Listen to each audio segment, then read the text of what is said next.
Nightwing tome 4 Sweet Home Chicago, publié par Urban Comics dans la collection DC Renaissance, est disponible en comic shop, librairie et un petit peu partout depuis le 22 août 2014.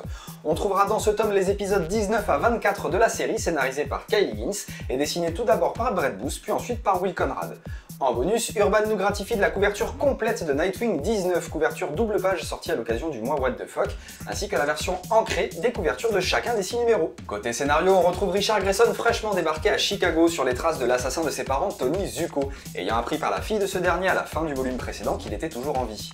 Ayant pour but de le mettre derrière les barreaux une bonne fois pour toutes, Nightwing va aussi croiser la route d'un cybercriminel local et comprendre qu'une fois encore, tout n'est pas aussi simple qu'il l'aurait souhaité. Kyle Higgins nous régale encore une fois avec une caractérisation du personnage de Nightwing complètement réussie. Celui qui fut le premier Robin aura plus d'une fois l'occasion de démontrer ses talents tout en distillant son humour et sa malice sur le ton enjoué qu'on lui aime tant. Le scénariste a vraiment tout compris de ce qui fait le charme de ce personnage et nous le démontre de la meilleure façon qui soit. L'utilisation du personnage de Tony Zucco est faite de façon assez maligne, juste un petit peu dommage qu'on sente venir le twist car ça reste assez convenu, mais là encore c'est plus du côté de Nightwing et de sa façon de gérer la situation que l'intérêt est vraiment là. Bon, après c'est vrai que l'histoire en elle-même n'est pas extraordinaire, on passe un bon moment à la lire, d'autant qu'en plus ça se lit vite, mais il manque quand même ce petit quelque chose qui rend le tout vraiment exceptionnel et mémorable.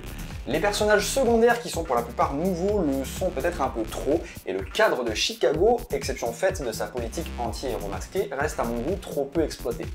Dommage, d'autant que le récit reste malgré tout bien écrit, avec son lot d'action et un bon rythme qui fait qu'on n'a pas vraiment le temps de s'ennuyer. Côté dessin, pour les 3 premiers épisodes, du 19 au 21, on retrouve Brett Booth. Si l'artiste nous propose un Nightwing plus fluide et plus aérien que jamais avec des planches vraiment superbes, je peux quand même pas m'empêcher de trouver dommage que autant de visages de personnages différents soient juste identiques. Autant que c'en est perturbant pour la lecture, parce que même moi il m'est quand même arrivé de confondre certains personnages entre eux. Après, pour ce qui est du découpage, il est globalement classique, mais on a quand même quelques choix assez intéressants pour les scènes d'action. Pour les 3 derniers épisodes, du 22 au 24, c'est Will Conrad qui prend le relais.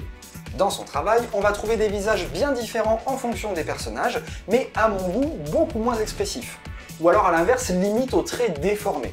Et même si c'est que sur quelques cases, ça m'a quand même surpris.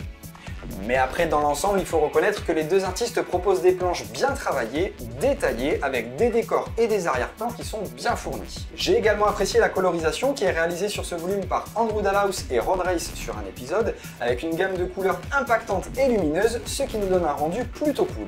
Pour conclure, ce Nightwing tome 4, selon moi, à défaut de proposer une histoire renversante et exceptionnelle, pourra quand même vous faire passer un bon moment de lecture. Visuellement dans l'ensemble joli avec de belles couleurs, il devrait beaucoup plaire aux fans de Nightwing, comme moi, qui pourront compenser les quelques faiblesses du récit avec l'excellente caractérisation du personnage par Kyle Higgins.